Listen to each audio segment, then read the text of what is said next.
என அன்பானவர்களே, பிரியமானவர்களே, பொழுதும் எல்லோரும் நலமாக இருக்கிறீர்களா? மார்ச் கடைசி டேட்டுக்கு வந்துட்டோம். 29ஆம் தேதி. கடந்த நாட்கள் முழுவதும் ஆண்டவர் அருமையாக நடத்தி நம்மளை சுகபல ஜீவனோடு வைத்திருக்கிறார். அதுக்காக கர்த்தருக்கு நன்றி செலுத்துவோம். கர்த்தருக்கு நன்றி உள்ளவர்களாக இருப்போம். இப்பொழுது நான் உங்கள்கிட்ட ஒரு சில வார்த்தைகளை பகிர்ந்து கொள்கிறேன். நாம் ரட்சிக்கப்பட்டோம்.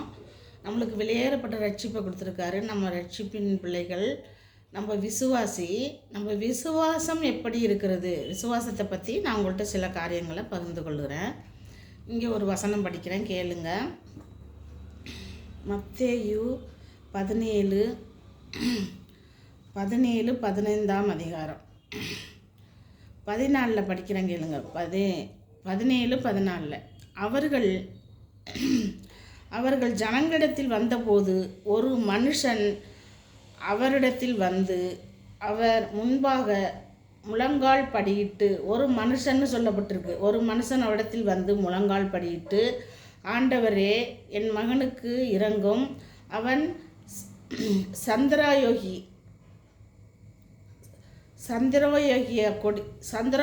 என்ற கொடிய நோயால் வேதனைப்படுகிறார். அடிக்கடி தீயிலும் அடிக்கடி ஜலத்திலும் விழுகிறான். சிலர் பார்த்திங்கன்னா சுய நினைவு இல்லாத இருப்பாங்க. சிலருக்கு நினைவுகள் மாறும். அந்த மாதிரியெல்லாம் ஒரு வியாதி இருக்கும். எனக்கு ஒரு சில நாள் இருந்துச்சு. அது மாதிரி நினைவு மறந்துடும். ரோட்டில் நிற்பேன், எந்த பக்கம் திசை மறந்துடும். அப்புறம் நான் நின்றுட்டு ரொம்ப நேரம் யோசிப்பேன். ஒரு சிலர்கிட்ட கேட்டு கூட இருக்கிறேன்.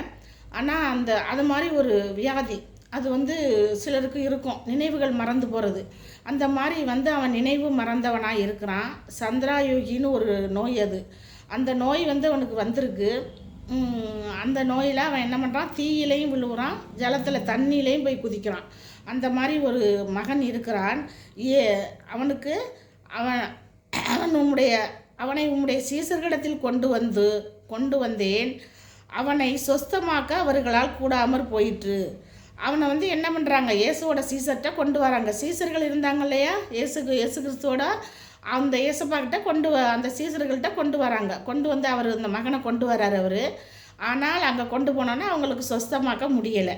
அப்போ அவங்க சொஸ்தமாக்கலை அப்படின்னு சொல்லி திரும்பி இயேசுப்பாக்கிட்ட கொண்டு வராரு அவர்.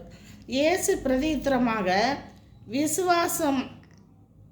விசுவாசம் இல்லாத மாறுபாடுள்ள சந்ததியே, எதுவரைக்கும் நான் உங்களோடு இருப்பேன், எதுவரைக்கும் உங்களிடத்தில் பொறுமையாக இருப்பேன், அவனை ஏன் என்னிடத்தில் கொண்டு வாருங்கள் என்றார்.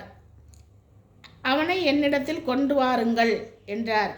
ஏன் உங்களுக்கு விசுவாசம் இல்லை? அப்போ ஏசப்பாட்டை கொண்டு போகிறாங்க. அப்போ விசுவாசம் இல்லாத மாறுபாடு உள்ள சந்ததின்னு சொல்கிறாரு. மாறுபாடு உள்ள சந்ததின்னு சொல்கிறாரு. இயேசு பிசாசை அதட்டினார். உடனே அது அவனை விட்டு புறப்பட்டது. அந்நேரமே அந்த இளைஞன் சொஸ்தமானான். அப்பொழுது சீசர்கள் இயேசுவிடத்தில் தனித்து வந்து அதை துரத்திவிட எங்களால் ஏன் கூடாமற் போயிற்று என்று கேட்டார்கள்.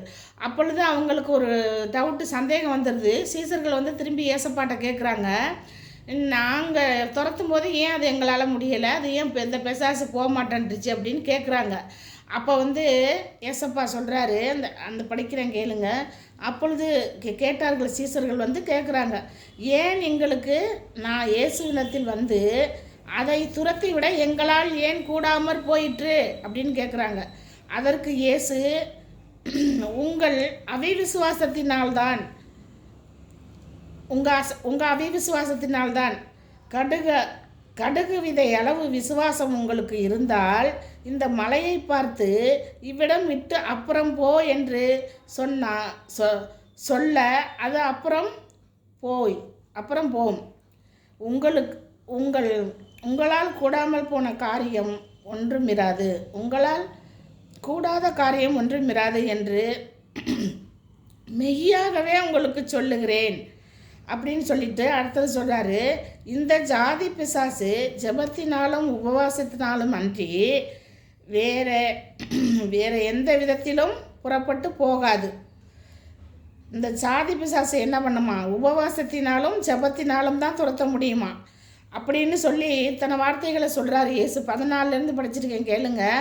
அப்போ ஒருத்தன் வந்து குஷ்டரோகி சர்மயோகின்னு ஒரு வியாதி, அது நினைவு மாறுற வியாதி. அதில் வந்து அவன் போய் குதிக்கிறான், தண்ணியில் நெருப்பில் விழுகிறான். அப்போ வந்து சீசர்கிட்ட கொண்டு போகிறாங்க.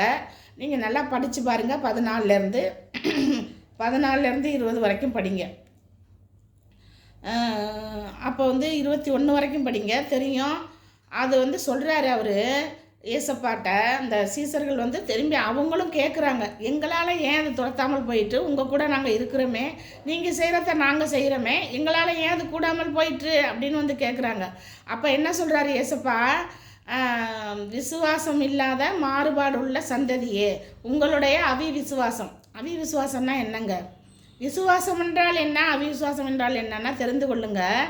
விசுவாசங்கிறது இது நடக்கும், இது நம்மளுக்கு கிடைக்கும், இது நம்மளுக்கு வரும், இது நம்மளுக்கு உறுதியாக கிடைக்கும் அப்படின்னு நம்பப்படுகிறது ஒரு விசுவாசம், நம்பிக்கை. இப்போ ஒருத்தர் பணம் கொடுக்குறேன்னு சொல்கிறாங்க, ஏதோ ஒரு காரியங்கள் அதில் ஒரு நம்பிக்கை வைக்கிறது, நம்பிக்கையை முழுசாக வைக்கிறதுனா எப்படி? அறகுறையாக கொடுப்பாங்களோ கொடுக்க மாட்டாங்களோ அப்படின்னு நினைக்கணும். அப்போ அவிவிசுவாசங்கிறது என்ன? இது நடக்காது. சில பேர் நான் ஜெபம் பண்ணிக்கிட்டே இருக்கேன், அது கிடைக்கவே இல்லை. நீங்கள் எப்படி ஜெபம் பண்ணுறீங்க? ஜெபம் பண்ணுறதுலையும் ஒரு காரியம் இருக்குங்க, ஜெபம் பண்ணுறதுலேயும் ஒரு உறுதி இருக்குது. ஜெபம் செய்யும்போது ஆண்டவரத்தில் அது கிடைக்கும் என்று முழு மனதோடு உங்களுடைய சிந்தைகளை எல்லாம் அப்புறம் வைத்து விட்டு முழு மனதோடு ஜெபம் பண்ணணும். முழு மனதோடு ஆண்டவர்கிட்ட ஒப்பு கொடுத்து ஜெபம் பண்ணணும்.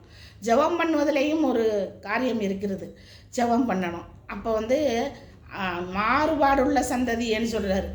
எப்படி சொல்கிறார்? மாறுபாடுள்ள சந்ததினா அவர் கூட இருக்காங்க, அவங்க விசுவாசி, அவர் கூடயே ஏசப்பா கூடயே பயணிக்கிறாங்க அவங்க சீசர்கள். ஏன் அவங்கள மாறுபாடுள்ள சந்ததின்னு சொல்கிறாரு ஏசப்பா? அப்படி சொல்கிறாரு, நம்ம ரட்சிக்கப்பட்டால் பரலோகத்துக்கு போயிடுவோமா? ரட்சிப்பு வந்தால் பரலோகத்துக்கு போக முடியாதுங்க. ரட்சிக்கப்பட்டாலும் பரலோகத்துக்கு போக முடியாது, அந்நிய பாஷை பேசினாலும் பரலோகத்துக்கு போக முடியாது, பரிசுத்த ஆவி வந்தாலும் பரலோகத்துக்கு போக முடியாது, நீங்கள் தான தர்மம் செய்கிறேன்னு சொன்னாலும் பரலோகத்துக்கு போக முடியாது. பரிசுத்த ஜீவியம், உங்களுடைய ஜீவியம் ஆண்டவருக்கு முன்னாடி எப்படி இருக்குது? பரிசுத்தமாக வாழ்கிறீங்களா? உங்கள் சரீரத்திலேருந்து, உங்கள் எண்ணங்கள்லேருந்து, உங்கள் எல்லாவற்றினாலும் தேவனை ஆராதிக்கிறீங்களா? நீங்கள் தொழுது கொள்ளுறீங்களா? நீங்கள் அப்படி சேர்றீங்களா கர்த்தரிடத்தில்? அப்படி இருக்கிறீங்களா? பரிசுத்தமுள்ள ஆராதனை வேண்டும், பரிசுத்தமாக தேவனை தொழுது கொள்ள வேண்டும், பரிசுத்தமாக வாழ வேண்டும், பரிசுத்தமாக நம்ம செயல்கள் இருக்க வேண்டும், பரிசுத்தமான உண்மையான பேச்சு நம்ம பேச்சில் இருக்க வேணும். பிளத்தில் இல்லை, பேச்சில். நம்ம பேசுகிறத மற்றவங்க நம்புகிறாங்களா? நீங்கள் பேசுகிறீங்க, அதை மற்றவங்க நம்புகிறாங்களா? நான் பேசுகிறேன், மற்றவங்க நம்புகிறாங்களா? அந்த நம்பிக்கை வேண்டும், நம்பிக்கையிலே உறுதியாக இருக்க வேண்டும். அதுதான் அவிவிசுவாசம் உள்ள மாறுபாடுள்ள சந்ததியே, உங்களுக்கு ஏன் விசுவாசம் இல்லாமல் போயிற்று? நீங்கள் விசுவாசத்தோடு அதை செபிச்சிங்களா? விசுவாசத்தோடு அதை போ என்று சொன்னீங்களா? நீங்கள் ஏனோ தானோன்னு போய் ஜெபிக்கிறேன், நான் பிசாசை துரத்துனேன். இன்னொரு வசனம் இருக்குங்க, மத்தேயில இருக்குது. நான் வந்து முன்னாடி ஒரு வீடியோவில் சொல்லியிருக்கிறேன். நான் வந்து பிசாசுகளை துரத்தினேன், ஜெபம் செய்தேன், நான் வந்து இப்படி எல்லாம் காணிக்க கொடுத்தேன், நான் உண்மையாக இருந்தேன் அப்படின்னு சொல்லி தேவன்கிட்ட போய் நிற்கும்போது ஏசப்பாக்கிட்ட, நான் அக்கிரம செய்யக்காரே என்னை விட்டு அகன்று போங்கள் அப்படின்னு சொல்லிட்டாரு. என்னையவே நானே இப்போ போனாலும் உன்னை தெரியாது அப்படின்னு சொல்லிடுவார். தெரியாதுன்னு சொல்லுவார். நான் எப்படி நடக்கிறேன்? அவருக்கு முன்னாடி பரிசுத்தமாக இருக்கேனா, பரிசுத்தமாக வாழ்கிறேனா? அதை தான் ஆண்டவர் அங்கே சொல்கிறாரு. அப்போ சந்ததியே, அந்த சாதி பிசாசு என்ன பண்ணுமா? ஜெபத்தினாலும் உபவாசத்தினாலும். உபவாசம்னா பட்டினி, ஒரு வேளை பட்டினியாக இருந்து ஜெபிக்கணும். 3 வேளையும் கூட இருக்க முடியாதவங்க ஒரு வேளை பட்டினியாக இருந்து அந்த பிசாசை துரத்தணுமா? அப்போ அந்த பிசாசு விட்டு ஓடுமா? அது ஜெபத்திலே தரித்திருக்க வேண்டும், ஜெபம் செய்வதிலே உறுதியாக இருக்க வேண்டும். அப்படி என்றால் அந்த பிசாசு ஓடும் அப்படின்னு ஆண்டவர் சொல்கிறாரு. மாறுபாடு உள்ள சந்ததியை யார் சொல்கிற? நம்ம விசுவாசம் எப்படி இருக்குது? கடுகு அளவு விசுவாசம் இருந்தால் கூட மலையை பார்த்து பெயர்ந்து போ என்று சொன்னால், மலையை பார்த்து பெயர்ந்து போ. மலை எவ்வளோ பெருசுங்க? மலையை பார்த்து பெயர்ந்து போ என்று சொன்னால் அது பெயர்ந்து போய்விடும் அப்படின்னு ஆண்டவர் சொல்கிறாரு. கடுகை விட சின்னது என்ன இருக்குது? கடுகை ஒரு உதாரணமாக சொல்லியிருக்காரு. அந்த கடுகளவு விசுவாசம் இருந்தாலே போதும்னு சொல்லியிருக்காரு ஆண்டவர். நீங்கள் நிறைய விசுவாசம் வைக்க வேணாம், கடுகளவு விசுவாசம், இது நடக்கும் அப்படின்னு ஒரு நம்பிக்கை, ஒரு ஓரத்தில் ஒரு நம்பிக்கை வைத்தாலே அது போய்விடும் என்று ஆண்டவர் சொல்லியிருக்கிறாரா? உபவாசம் அப்படித்தான் இருக்க வேண்டும், உபவாசம் அப்படித்தான் இருக்க வேண்டும். நீங்கள் வந்து என்ன சொல்கிறீங்கன்னா, அந்த விசுவாசம் எப்படி இருக்கிறது, உங்களுடைய விசுவாசம் எப்படி இருக்கிறது என்று பரீட்சை பார்க்கப்படும். நீங்கள் விசுவாசத்தோடு கேட்குறீங்களா? விசுவாசத்தோடு கிடைக்கும்னு நினைக்கிறீங்களா? விசுவாசத்தோடு எந்த செயல்லையும் ஈடுபடுறீங்களா? அப்போன்னா அது என்ன பண்ண உங்களுக்கு நிச்சயமாக கிடைக்கும். அது கிடைக்க வாய்ப்பு இருக்கிறது. தேவன் உதவி செய்வார், தேவன் வாய்க்க பண்ணுவார்.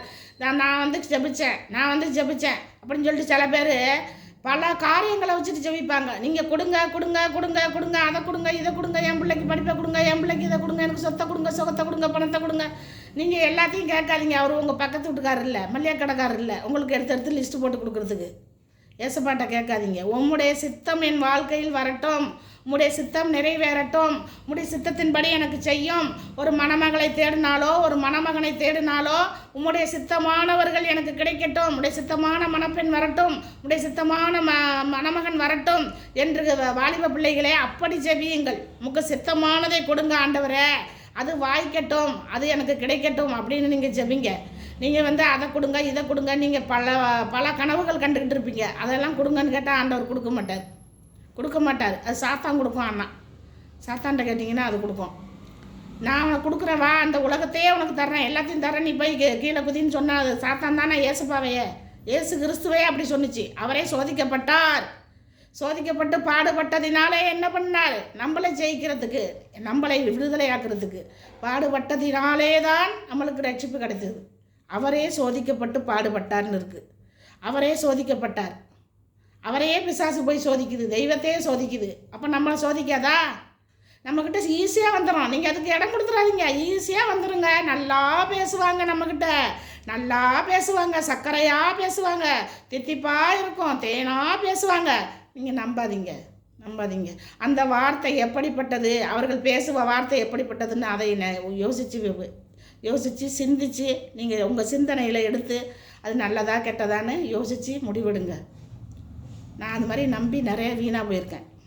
நம்பிக்கை துரோகம் நிறைய நடந்திருக்கு எனக்கு. அதனால் நான் உங்களுக்கு சொல்கிறேன், யாரையும் நம்பாதீங்க, பேச்சை வச்சு நம்பாதீங்க, மனிதரோட உருவத்தை வச்சு நம்பாதீங்க.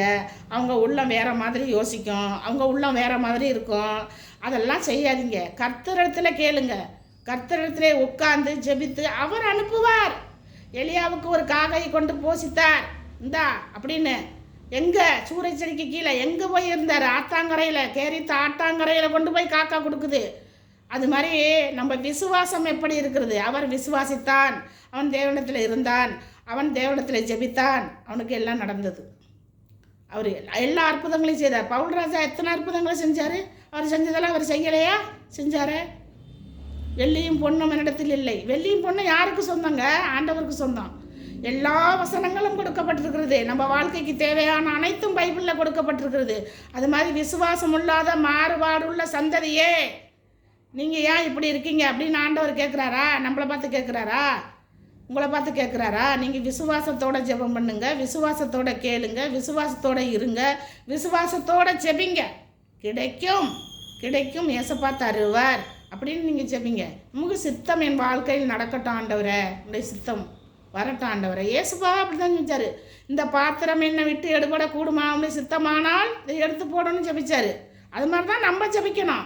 எல்லாத்தையும் கொடுன்னு கேட்டால் அவர் லிஸ்ட்டு போட்டு கொடுக்க மாட்டார். அதெல்லாம் கொடுத்துட்டேன். அவர் மல்லிகை கடைக்காரரா, பக்கத்து வீட்டுக்காரரா, ஹோட்டல் கடைக்காரரா கொடுக்குறதுக்கு எடுத்து கொடுக்க மாட்டார். அப்படி கேட்காதீங்க, அப்படி செய்யாதீங்க. ஏசப்பா கிட்ட உறுதியாக தரிச்சிருந்து, நல்லவரே, என்னை ரட்சிப்பு கொடுத்தவரே, என் தேவனாகிய கர்த்தாவே, உமக்கு சித்தமானால் இதை எனக்கு தாரும்னு கேளுங்க. விசுவாசத்தோடு கேளுங்க. விசுவாசம் இல்லாமல் எதுவும் என்ன பண்ண முடியாது. கிரியை செத்து போனது. விசுவாசம் இல்லாமல் எதையாவது பெற்றுக்கொள்ளலாம் என்று யாரும் என்ன பண்ண வேண்டாம், நினைக்க வேண்டாம். இரு மனமுள்ளவன் எதையாவது பெற்றுக்கொள்வான் என்று நினைக்க வேண்டாம். இரு மனமுள்ளவன் தன் வழிகளெல்லாம் நிலையற்றவனாக இருக்கிறான். எல்லா வசனமும் இருக்குங்க, எல்லாம் படித்து பாருங்கள், பைபிளில் தான் இருக்குது. நான் சொல்ல நேரம் இல்லை, எனக்கு வீடியோ பத்தாது. சோத்திர ஆண்டவரே, அப்படியாக இப்போ என்ன பண்ணுவோம்? விசுவாசத்தோடு நம்ம நடப்போம், விசுவாசத்தோடு ஜெபிப்போம், விசுவாசத்தோடு பிசாசை துரத்துறோன்னா நம்மளுக்கு அந்த விசுவாசம் கொடுக்கப்பட்டிருக்கிறதா? நம்ம விசுவாசத்தோடு ஜெபிக்கிறோமா? நம்ம கர்த்தரிடத்தில் முழுமனதோடு இருக்கிறோமா? நம்ம பரிசுத்தமான வாழ்க்கை வாழ்கிறோமா? நம்மளை நம்ம ஆராய்ந்து பார்த்து அதற்கப்புறம் நம்ம ஜெபத்தை மற்றவங்களுக்கு பிரயோஜனப்படுத்தி கொள்ளலாம். நன்றி மக்களே. இந்த விசுவாசமுள்ள ஜெபம் என்ன பண்ணுமா? பிணியாளியை ரட்சிக்கும். விசுவாசமுள்ள ஜெபம் தான் என்ன பண்ணோம், பிணியாலே ரட்சிக்கும். நான் ஜெபம் பண்ணிட்டேன். நீங்கள் ஜெபம் பண்ணுங்க. நீங்கள் எப்படி ஜெபம் பண்ணுறீங்க, எது மாதிரி கேட்குறீங்க, உங்கள் விசுவாசம் எப்படி இருக்குது, உங்கள் விசுவாசம் பரீட்சை பார்க்கப்படும். ஏசப்பா பார்த்துக்கிட்டு இருக்காரு. அவருக்கு எப்படி ஜெபிக்கிறாங்க அப்படின்னு அவர் பார்த்துக்கிட்டு இருப்பார், எப்படி கேட்குறாங்கன்னு பார்த்துக்கிட்டு இருப்பார், எப்படி அவரை கனம் பண்ணுகிறார்கள். சில பேர் ஆண்டவரையே கனம் பண்ணுறதில்ல. ஆண்டவர் இன்னும் நேராக வர்றாரு, அப்படியே அலட்சியம், அப்படியே ஒரு இது மேட்டிமை, ஒரு ஈகோ. அவங்களோட நம்ம நல்லவங்க, மற்றவங்கள கம்பேர் பண்ணி பார்க்குறது. அவங்களோட நம்ம நல்லா தான் பண்ணுறோம், அவங்களோட நம்ம நல்லா தான் ஜெபிக்கிறோம், அவங்களோட நம்ம மற்றவர்களை கம்பேர் பண்ணி பார்க்காதீங்க. மற்றவங்கள உங்களோட ஈடுபடுத்தி பார்க்காதீங்க. அவங்கள நம்ம கம்பேர் பண்ணாதீங்க. அவங்க காரியம் அவங்களுக்கு, நம்ம காரியம் நம்மளுக்கு. நம்ம எப்படி இருக்கிறோம், நம்ம எப்படி தேவனுக்கு முன்பாக இருக்கிறோம், நான் எப்படி இருக்கிறேன், நான் எப்படி ஜீவிக்கிறேன், என் இருதயம் எப்படி இருக்கிறது, என்னுடைய செயல் எப்படி இருக்கிறது, என்னுடைய வார்த்தை எப்படி இருக்கிறது, இதையெல்லாம் ஆண்டவர் உற்று கவனித்து கொண்டு இருக்கிறார். மக்களே, நீங்கள் நம்ம விசுவாசிக்கப்பட்டால், நம்ம ரட்சிக்கப்பட்டால் நம்ம பரலோகத்துக்கு போக முடியாது. நான் ரட்சித்தேன், நான் இத்தனை வருஷம் 30 வருஷம் வாழ்ந்தேன், 50 வருஷம் வாழ்ந்தேன் அங்கே போய் சொல்ல முடியாது. அப்படியே அப்பாலே போ, உன்னை அறியேன் அப்படின்னு ஆண்டவர் சொல்லிடுவார். நம்ம கைவிடப்பட்ட நிலைமையில் இருப்போம். அப்போதான் ரட்சிக்கப்படுவாங்க. அவங்க கூட பரலோகத்துக்கு போயிடுவாங்க, ஏசப்பாவை ஏற்றுக்குவாங்க. ஏன்னா முழு மனதோடு ஏற்றுக்கிறாங்க, திருந்துறாங்க, மனம் மாறி மறுரூபமாக்க மட்டும் போகிறாங்க. அவங்க கூட போயிடுவாங்க பரலோகத்துக்கு. நாம் போகிறோமா, நம்ம எத்தனை வருஷம் வாழ்ந்தாலும் நம்ம எப்படி வாழ்ந்தோம், நம்ம எப்படி இருந்தோம், நம்ம எப்படி நடந்து கொண்டோம், நம்ம எப்படி சாட்சியாக இருந்தோம் தேவனுக்கு. சாட்சி சொல்கிறது பெருசு இல்லை, சாட்சியாக வாழ்கிறீங்களா உங்கள் வாழ்க்கையில். இவங்க நல்லவங்கன்னு சொல்கிறாங்களா மற்றவங்க, இவங்க இப்படிப்பட்டவங்கன்னு நம்மளை கெஸ் பண்ணுறதுக்கு உலக மக்களே இருக்காங்க பக்கத்தில், நம்ம தெருவில், நம்ம பக்கத்து வீட்டில். அவங்களே சொல்லிடுவாங்க இவங்க இப்படிப்பட்டவங்க அப்படின்னு. நான் கொஞ்சம் வாய் பேசுவேன், அதிகமாக முன்னாடி பேசுவேன்.